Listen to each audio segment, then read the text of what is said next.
So for today's content, I'm going to teach you guys 3 Pangasinense words that you should know. First is manamis. Manamis means in English is bath and in Tagalog is maligo. And now, I'm going to use the word manamis in a sentence. Masakbay tayon, manamis ta unurong tila.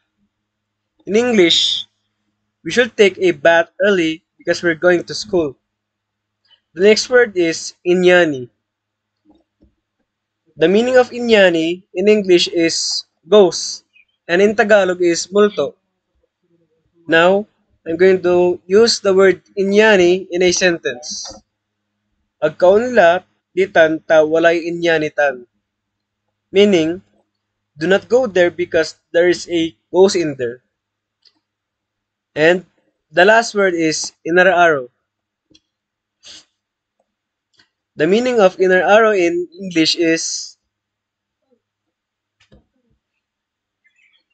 my love. And in Tagalog is minamahal. And now, I'm going to use the word inner arrow in a sentence. Inner arrow taka, mama, anggad mabilayat. Meaning, I will love you mama until I'm alive. That's all. Thank you.